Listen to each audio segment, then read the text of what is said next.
السلام عليكم ورحمة الله وبركاته. الحمد لله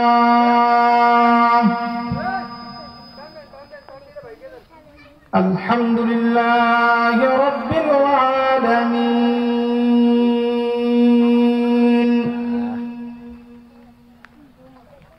والصلاة والسلام على سيدنا محمد وعلى آله وأصحابه أجمعين.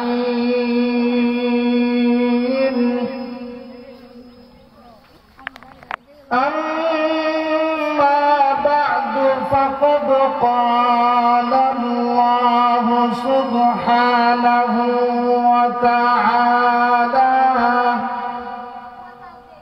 في القرآن الحكيم: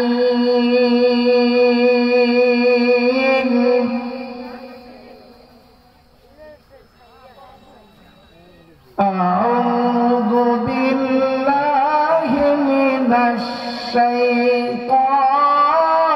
الرجيم.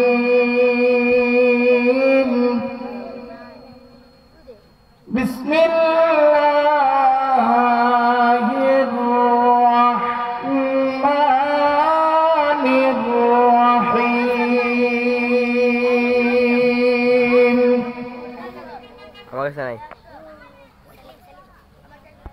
ألف لام ميم.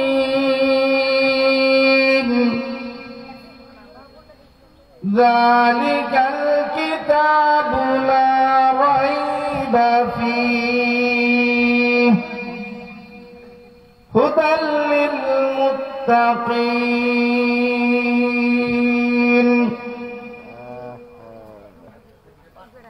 الذين يؤمنون بالغيب ويقيمون الصلاة ومما رزقناهم ينفقون والذين يؤمنون بما أنزل إليك وما أنزل من قبلك وبالآخرة هم يوقنون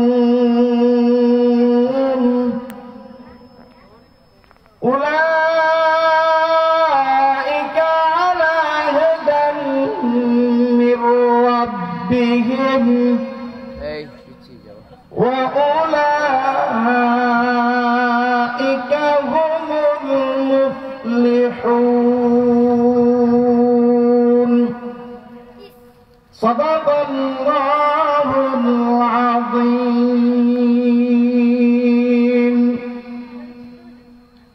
दिन की सूरज डूब रही है,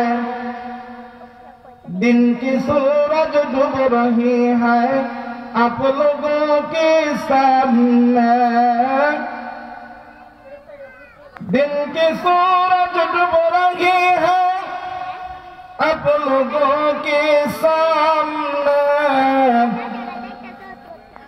रोज़ महशर की आज़ाब है नबी मुस्तफा की सामने। बदिस दमामा बधर आमामा শির উঁচু করি মুসলমান দাওয়াত এসেছে নয়া জামানার।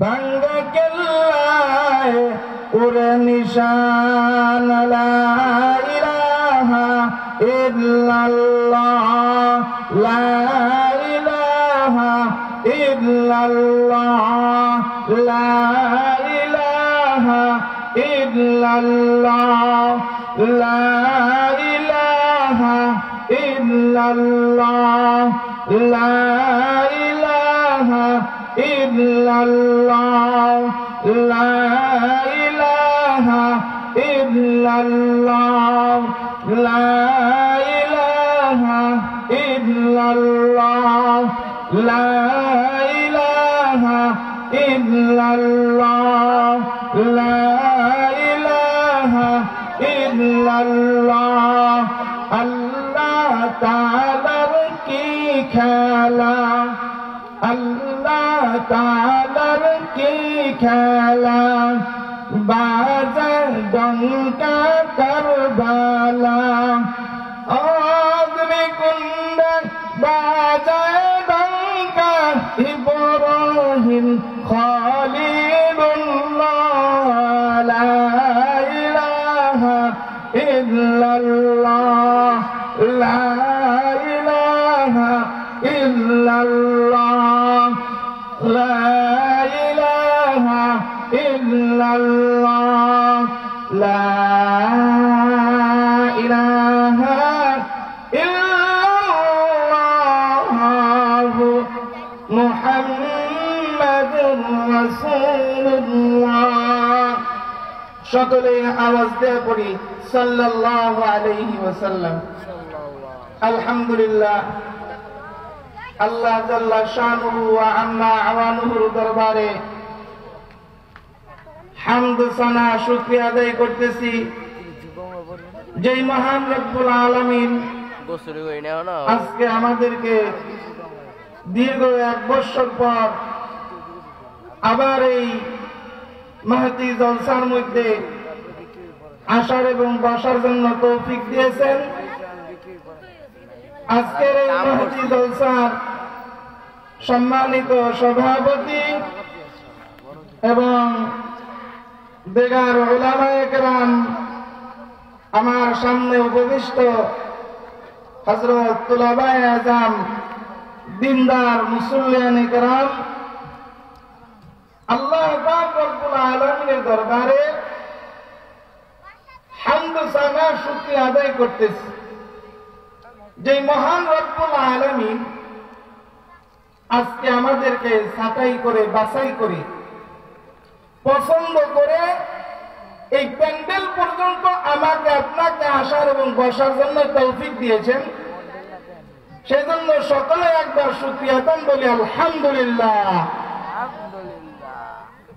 আজকে এই প্যান্ডেলটা আমরা শুধু এই প্যান্ডেল হিসেবে আর এটা নয়, এই জায়গাটা এখন জালিসুর রহমান তথা বেহেশতের বাগানে পরিণত হয়ে গেছে। এই জায়গাটা, এই মাজলিসটা আল্লাহ পাক রব্বুল আলামিনের কাছে বহুত দামি। ভাইরা আমার, যে কথাটা আমি বলতে যাচ্ছি সেটা হলো, এই মাজলিসে, এই জান্নাতের বাগানে সকলেই আসতে পারে না, সবার আসা সম্ভব হয় না। তাহলে এই মাজলিসটার মধ্যে কারা আসতে পারে, কারা বসতে পারে? একমাত্র তারা এই মাজলিসের মধ্যে আসতে পারবে, বসতে পারবে বলে আল্লাহ পাক রব্বুল আলামিন যাদেরকে কবুল করেছেন এবং আল্লাহ পাক রব্বুল আলামিন যাদের জিন্দেগীর গুনাহ খাতাগুলিকে মাফ করাইয়া দিবেন, এমন বান্দাগুলি আজকে এই মাজলিসটার মধ্যে আসতে পারবে, বসতে পারবে। ভাইরা আমার, মাইকের আওয়াজ যতদূর যাইতেছে, যারা আমরা আওয়াজ শুনতেছি, সকলকে অনুরোধ করে বলবো আমরা এদিক সেদিক ঘোরাফেরা না করে এই জালিসুর রহমান বেহেশতের বাগানে এসে বসে যাই। ভাই, কাজকর্ম আগামীকালও থাকবে, কিন্তু আজকের এই বেহেশতের বাগানটা আগামীকাল থাকবে না। হতে পারে আজকের এই মজমার উসিলায় এখানে হযরত উলামায়ে কেরাম বয়ান করবে, তার বয়ানের উসিলায় আমার আপনার জীবনটা ঘুরে যাবে, এটা আমি আপনি বলতে পারবো না। এর উসিলায় আমি আপনি হেদায়েত পাইতে পারি, আল্লাহ পাক আমাকে হেদায়েত দিতে পারেন। কাজেই ভাইরা আমার, আমরা সকলেই এদিক সেদিক ঘোরাফেরা না করে অতি দ্রুত এই জালিসুর রহমান বেহেশতের বাগানে এসে বসে যাই। আল্লাহ পাক রব্বুল আলামিন আমাদেরকে তৌফিক দান করেন। কুরআনে কারীম থেকে সূরা বাকারার প্রথম 5টি আয়াত তেলাওয়াত করা হয়েছে। আল্লাহ পাক রব্বুল আলামিন এই 5 আয়াতের মধ্যে মুমিনের 5টা গুণাগুণ বর্ণনা করেছেন, আর অন্যান্য জায়গায় অনেক গুণাগুণ রয়েছে, কিন্তু সূরা বাকারার শুরুর 5টি আয়াতের মধ্যে মহান রব্বুল আলামিন মুমিন সম্পর্কে 5টি গুণ বয়ান করেন। তো আমরা এই বিষয়ে ইনশাআল্লাহ যতটুকু পারি আল্লাহ পাকের কাছে দোয়া করি, আল্লাহ পাক যেমন এমন কথাগুলোই আমাদের মুখ থেকে বের করে দেয় যেই কথা আছে সকলের ফায়দাজনক হয়, এবং এর মধ্যে থেকেই সামান্য কিছু আলোচনা করার চেষ্টা করব ইনশাআল্লাহ। আমা তাওফীক ইল্লা বিল্লাহ, আলাইহি তাওয়াক্কালতু ওয়া ইলাইহি উনীব। যেহেতু এই আয়াতগুলোর মধ্যে আল্লাহ পাক রব্বুল আলামিন মুমিন সম্পর্কে বর্ণনা করেছেন, এখন মুমিনকে এটা আমাকে আপনাকে বুঝতে হবে। মুমিন কখন হতে পারবো এ বিষয়ে আমাকে আপনাকে জানতে হবে। প্রত্যেকটা জিনিসের পরীক্ষা করার জন্য যেমন যন্ত্র আছে, যেরকম ভাবে জ্বরকে মাপা হয়, তাপমাত্রা মাপা হয়, ঠিক আমি আপনি একজন মুমিন কিনা, আমি আপনি মুমিন হইতে পারছি কিনা, এটার একটা মাপকাঠি আমার নবী হযরত মুহাম্মদ মুস্তাফা সাল্লাল্লাহু আলাইহি ওয়াসাল্লাম একটা মাপকাঠি বলে দিয়েছেন। وقال النبي صلى الله عليه وسلم إذا سرتك حسنتك وساءتك سيئتك فأنت مؤمن। আল্লাহর রাসূল সাল্লাল্লাহু আলাইহি ওয়াসাল্লাম বলেন, إذا سرتك حسنتك وساءتك سيئتك فأنت مؤمن। বলে তুমি মুমিন কিনা, তুমি মুমিন হইতে পারছো কিনা। একটা মিটার আমি বর্ণনা করে দিলাম, এই মিটার দিয়ে তুমি এবার নিজেকে মাপো তুমি মুমিন কিনা। আল্লাহর নবী হযরত মুহাম্মদ মুস্তাফা সাল্লাল্লাহু আলাইহি ওয়াসাল্লাম বলেন, তুমি যখন কোনো ভালো কাজ করছো, যে কোনো একটা ভালো কাজ করতে পারছো, চাই সেটা বড় হোক অথবা ছোট হোক, ভালো কাজ করার সঙ্গে সঙ্গে এই ভালো কাজটা যখন তোমার মনকে আনন্দ দেয়, তোমার মনের মধ্যে ভালো লাগে, তুমি বুঝতে সক্ষম হও আমি একটা ভালো কাজ করতে পারছি।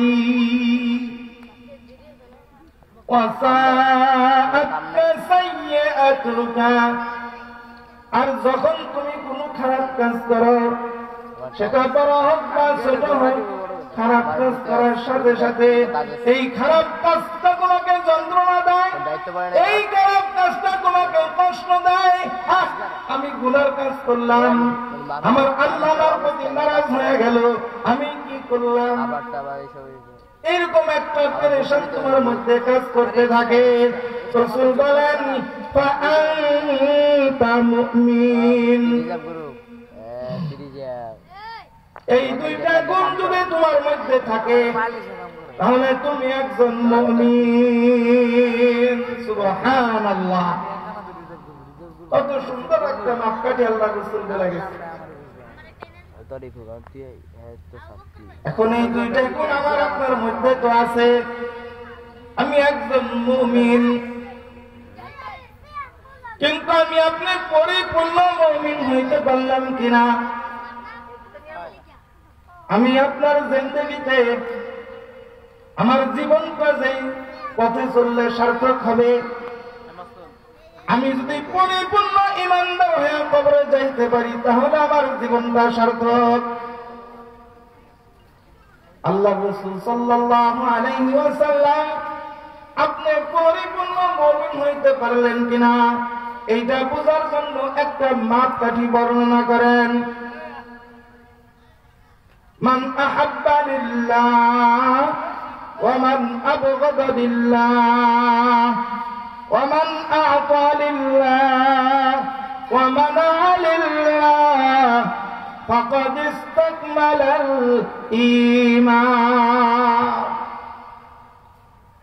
আল্লাহ রাসূল সাল্লাল্লাহু আলাইহি ওয়াসাল্লাম বলেন, তুমি পরিপূর্ণ ঈমানদার হইতে পারছো কিনা, তোমার ঈমানটা কামেল হয়েছে কিনা, এই যে একটা মিটার আমি বর্ণনা করে দিলাম, এই মিটারের সাথে তুমি তোমার জীবনটাকে মিলাও।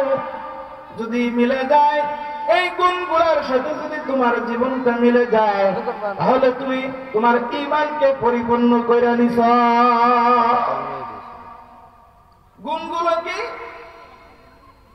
আল্লাহ রাসূল সাল্লাল্লাহু আলাইহি ওয়াসাল্লাম বলেন, মান আহাব্বা লিল্লাহ,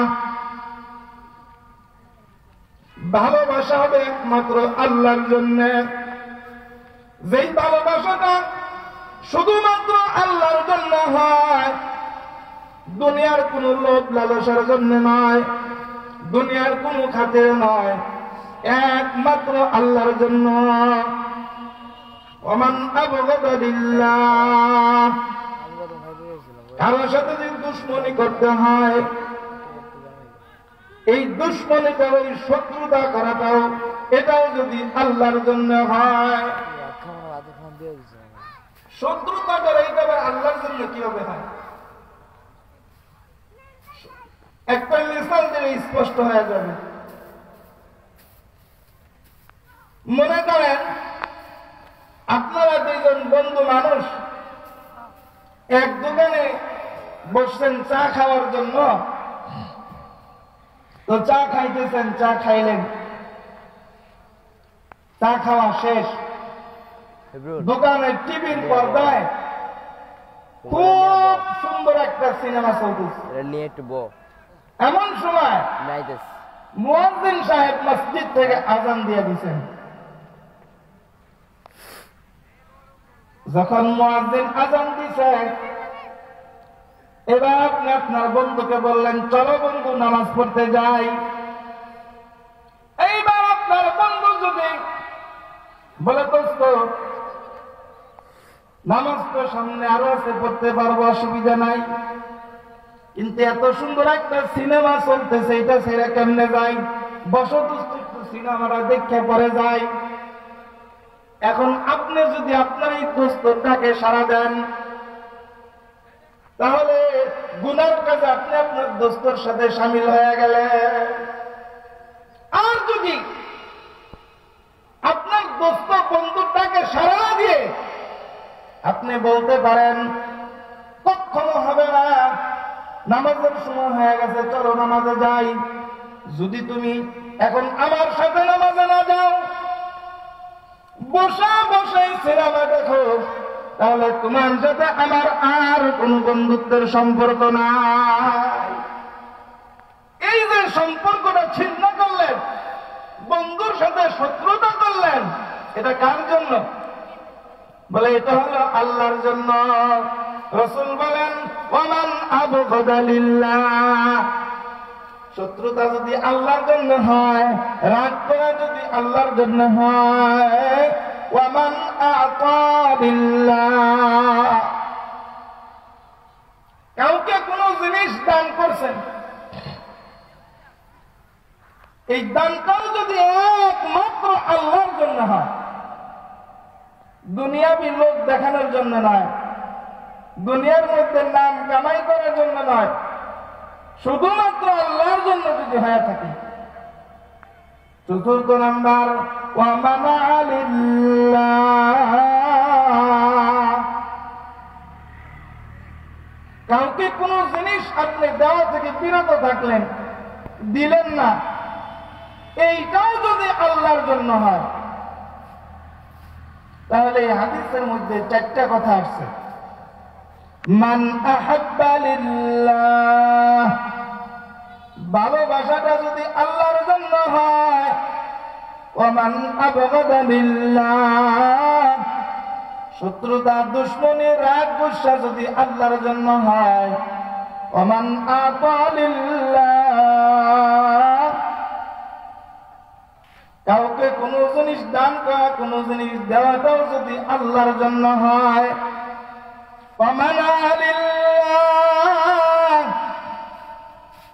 কাউকে কোন জিনিস না দেওয়া বিরত থাকাটাও যদি আমার আল্লাহর জন্য হয়, রাসূল ফরমান ফাকাদ ইসতাকমালাল ঈমান, যার মধ্যে এই চারটা গুণ থাকবে, এই চারটা গুণ যার মধ্যে অর্জন হয়ে যাবে, আল্লাহর রাসূল বলেন ফাকাদ ইসতাকমালাল ঈমান, তাহলে সে যেন তার ঈমানকে পরিপূর্ণ করে নিল। সুবহানাল্লাহ, সুবহানাল্লাহ।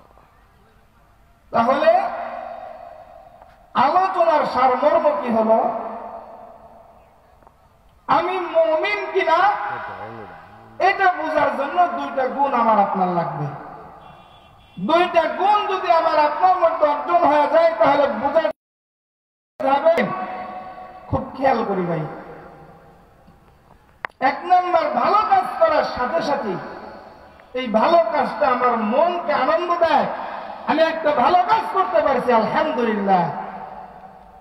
দুই নাম্বার, কোন খারাপ কাজ করার সাথে সাথে মনের মধ্যে অনেক কষ্ট লাগে, ব্যথা দেয়, আহা আমি খারাপ কাজ করে ফেললাম, আমার আল্লাহ তো নারাজ হয়ে যাবে। তাহলে এই দুইটা সিফাত যদি অর্জন হয়ে যায়, তাহলে আমি একজন মুমিন। এখন মুমিন হলাম, আমার আপনার ঈমানটা পরিপূর্ণ হলো কিনা, বলে এটার জন্য যদি চারটে গুণ আমার আপনার মধ্যে অর্জন হয়ে যায়, চারটা গুণে গুণান্বিত যদি আমি আপনি হইতে পারি, তাহলে বোঝা গেল আমি আমার ঈমানকে পরিপূর্ণ করে। অনেক সহজ কথাগুলো, কিন্তু এই গুণগুলো অর্জন করা অনেক ভারী কঠিন। এক নাম্বার হলো, কাউকে ভালোবাসলে, মহাব্বত করলে সেটা আল্লাহর জন্য, কারো সাথে শত্রুতা করলে, দুশ্মনী করলে, রাগ গুসা করলে সেটাও যদি আল্লাহর জন্য হয়, কাউকে কোনো কিছু দান করতেছেন, দিতেছেন, এটাও যদি আল্লাহর জন্য হয়। চার নাম্বার, কাউকে কোনো জিনিস থেকে আপনি নিষেধ করতেছেন, ফিরিয়ে রাখতেছেন, এটাও যদি আল্লাহর জন্য হয়, ফাকাদ ইসতাকমালাল ঈমান। হাদিসের ভাষা হলো সে যেন তার ঈমানকে পরিপূর্ণ করে নেয়।